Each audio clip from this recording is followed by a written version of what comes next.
Praise the lord, హల్లెలూయా. దేవుని పరిశుద్ధ నామానికి మహిమ కలుగును గాక. మన ప్రభుని యేసుక్రీస్తు నామం పేట మీ అందరికీ శుభములు తెలియచేస్తున్నాను. ప్రియమైన దేవుని బిడ్డలారా, మన యొక్క ప్రభువును రక్షకుడైన యేసయ్య ఇంతవరకు ఆయన మనల్ని కాపాడి సంరక్షిస్తూ వస్తున్నాడు. ఈ భయంకరమైన ఎండల వేళలో, ఈ మే మాసంలో కూడా అనుదినపు ఆయన కాపుదల సంరక్షణ మనకు తోడుగా ఉండటం దేవుని యొక్క కృప మాత్రమే. ఆయన దయను బట్టి ఈరోజు మనం ఈ విధంగా ఉన్నాం. దేవునికి స్తోత్రం, హల్లెలూయా. మరి ఈ యొక్క ఉదయకాలం ముందు దేవుని యొక్క లేఖనంలో నుండి మనం కొన్ని మాటలు జ్ఞాపకం చేసుకుందాం. నెమ్మది ఎవరికి కలుగుతుంది? నెమ్మది కోసం ఎదురు చూస్తూ ఉంటాం, నెమ్మది కావాలని అడుగుతుంటాం, ఆలోచిస్తుంటాం, కోరుకుంటాం. కానీ కొన్ని జీవితాల్లో, కొన్ని కుటుంబాల్లో నెమ్మది దొరకకుండా కొనసాగించబడతా ఉంటారు. దేవుని బిడ్డలారా, ఒకసారి ఆలోచించండి. నెమ్మది ఎప్పుడు వస్తుంది? నెమ్మది ఎప్పుడు కలుగుతుంది? ఒక చక్కటి ఒక మార్గాన్ని దేవుని లేఖనాల ద్వారా మనం గమనించవచ్చు. పితరుడైనటువంటి యిర్మీయా ద్వారా దేవుడు ఇజ్రాయేల్ అందరికీ చెప్తున్న మాట ఏంటంటే, 6వ అధ్యాయము 16వ వచనంలో ఈ మాట రాయబడింది. ఏమంటున్నాడంటే, మీరు మార్గములలో పురాతన మార్గములలో నిలిచి చూడండి, తర్వాత మీరు విచారించండి, మేలు కలుగు మార్గమేదో కనుగొనండి, దాంట్లో నడవండి, అప్పుడు మీకు నెమ్మది కలుగుతుంది. ఈ 3 విషయాలను ఇక్కడ మనం చూడవచ్చు. పురాతన మార్గాలు ఏదో విచారించండి, పురాతన మార్గాలలో నిలవండి, విచారించండి, కనుగొని అందులో నడవండి, అప్పుడు మనకు నెమ్మది కలుగుతుంది. పురాతన మార్గాలు ఎన్నో ఉన్నాయి, రకరకాలైన మార్గాలు ఈ విధంగా ఉన్నాయి. సొంత మార్గాలు కొంతమందికి ఉన్నాయి, భక్తినుల మార్గం ఉంది, ఇలాగా రకరకాలుగా దుష్టుల మార్గము, ఎన్నో మార్గాలు ఉన్నాయి. ఈ మార్గాలు పురాతన మార్గాలు అంటే ప్రారంభం నుంచి దేవుని యొద్ద ఉన్నటువంటి ఒక మార్గం ఉంది. ఆ మార్గాన్ని మనం కనుగొని ఆ మార్గాల్లో నిలిచి మనం దాన్ని విచారించి కనుగొని అందులో మన జీవితాలు కొనసాగించటం ద్వారా నిత్యముగా మన జీవితాలకి నెమ్మదిని ఆ యొక్క మార్గాలే మనకు కలుగు చేస్తాయి. నెమ్మది కలుగు చేయు మార్గములుగా మనము దేవుని యొక్క వాక్యాన్ని దినాన పరిశీలిస్తున్నాం. సో మనము సొంత మార్గాల్లో వెళితే మనకు నెమ్మది ఉండదు కదా. మనం దుష్టులుగా, భక్తిహీనులుగా, దుర్మార్గులుగా బిలాము నడిచినటువంటి త్రోవల్లో, అలాగే కయ్యూను మార్గాలలో, ఇలాంటి మార్గాల్లో మనం నడిస్తే మనకి ఎట్టి పరిస్థితుల్లో నెమ్మది ఉండదు. కయ్యూను తన తమ్ముడిని చంపేశాడు, కోపం వచ్చింది, పగ పెరిగిపోయింది, ద్వేషించాడు. సో దేవుడు నా అర్పణ అంగీకరించలేదన్నటువంటి ఆ ఆవేదన ఆ తమ్ముడి మీద పడి ఆ మనిషిని ఆయన చంపేశాడు. అలాంటి పరిస్థితిని గురించి దేవుని యొక్క లేఖనాలు, క్రొత్త నిబంధనలు కూడా రాయబడినటువంటి మాట ఏంటంటే, వారు ఆతురతతో బిలాము నడిచిన మార్గం, కయ్యూను మార్గాలు, వీటి మార్గాల్లో వారు పరుగులెత్తుతున్నారు. అందువలన వారి జీవితంలో బిలామే అంటాడు, కయ్యూను అంటాడు కదా, నేను దేశ దిమ్మరినైపోయాను, నన్ను ఎవడైనా కనుగొని నన్ను చంపేస్తే ఆ బాధలో నాకు నెమ్మది కలుగుతుంది. సో అలాంటి భయంకరమైనటువంటి పరిస్థితి ఆ యొక్క కయ్యూను యొక్క జీవితంలో ఉంది. మనము కయ్యూను వంటి వారమై ఉండరాదు అన్నటువంటి వాక్యాన్ని కూడా మనం చూస్తాం. నా ప్రియమైనటువంటి దేవుని బిడ్డలారా, ఇలాంటి మార్గాలు మన జీవితాలకి నెమ్మది కలుగు చేయవు. ఏ యొక్క మార్గాలంటే దేవుడు చూపించినటువంటి, దేవుడు చెప్పిన, దేవుడు నడిపించినటువంటి ఆ నీతి మార్గాలలో, ఆ పరిశుద్ధమైన మార్గాలలో ఆయన చూపించినటువంటి క్రమబద్ధమైనటువంటి ఆ జీవితాన్ని మనం జీవించినప్పుడే మన కుటుంబాల్లో నెమ్మది ఉంటుంది. అక్రమ జీవితాలతో, అక్రమ సంబంధాల్లో ఉన్నటువంటి కుటుంబాల్లో ఎప్పుడు కూడా నెమ్మది ఉండనే ఉండదు.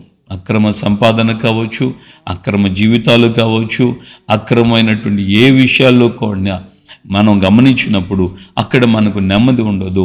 ఆ జీవితాలకి భయంకరమైనటువంటి వేదన, దుఃఖము వారు కలిగే ఉంటారు. ఎన్ని ప్రయత్నాలు, ఎన్ని విధాలుగా చేసినా వారి జీవితాల్లో వారు నెమ్మదిని అనుభవించలేరు. ఎస్ఎన్ గారు ఉన్నటువంటి కాలంలో ఆయన ఒక మాట చెప్పాడు. ఆయన ప్రారంభపు దినాల్లో 1990 నుంచి 95, 96 మధ్యలో ఆయన అనేక సందర్భాల్లో ఆ వాక్యాన్ని చెప్పాడు. ఆ మాటలు ఏంటంటే, ఒక ఫారెస్ట్ అధికారి ఇంట్లో ఓ రోజు అక్కడ ప్రార్థనకి వెళ్ళాడు. ఆ ఇంట్లో ఉండాల్సి వచ్చింది. సో అక్కడే ఆయన కొరకు ఒక గదిని సిద్ధపరిచారు. వారు ఒక మంచి బెడ్ ఆయనకు అనుగ్రహించారు. రాత్రి ఆయన శుభ్రంగా పడుకొని ఉదయాన్నే లేచారు.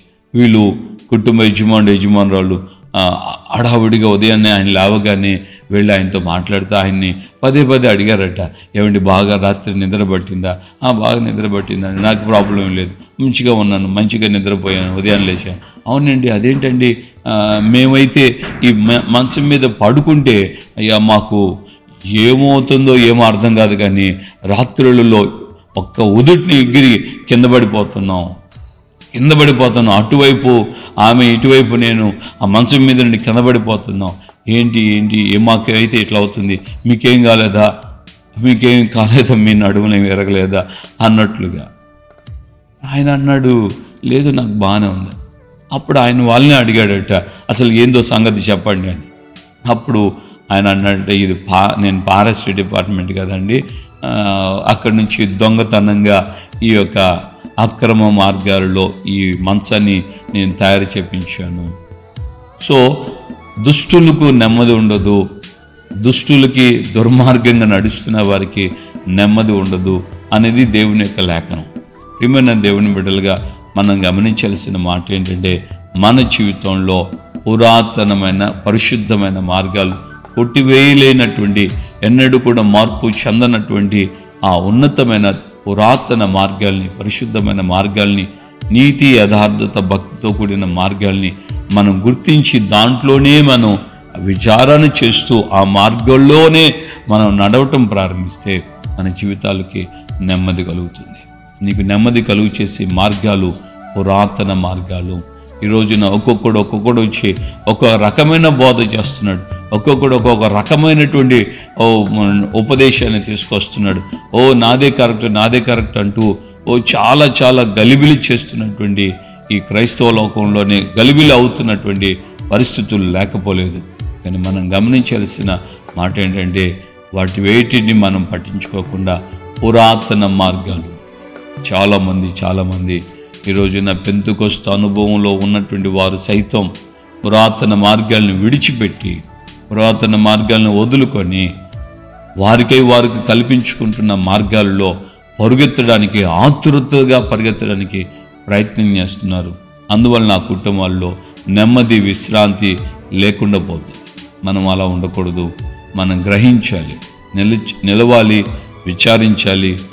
వాటిని మనం గుర్తెరిగి అందులో మనం నడుచుకున్నట్లయితే నిశ్చయముగా పరిశుద్ధాత్మ దేవుడు నీకు నెమ్మది కలుగు చేస్తాడు. ప్రార్థన చేసుకుంటాం. ప్రేమగల తండ్రి, మీ పాదాలు స్తోత్రం. మేలు కలుగు మార్గమేదో విచారించి అందులో నడుచుకోవాలని, పురాతన మార్గంలో నిలబడాలని, అయ్యా మేము దాన్ని విచారించాలని, ఈ యొక్క దినాల్లో మాకు నెమ్మది కలుగు చేయడానికి ఎన్నో మార్గాలు మానవుడు రకరకాలైన మార్గాలు కల్పన చేసుకుంటుండగా వాటన్నిటినీ కాదని మీ దాసులు ప్రవక్త యెరెమీయా ద్వారా మీరు ఆయన తెలియచేసిన మాట, మీకు మేలు కలుగు, మీకు నెమ్మది కలిగే ఆ మార్గాలను గురించి ఇదిగో మీకు నేను తెలియచేస్తున్నాను, మీరు ఆలకించండి.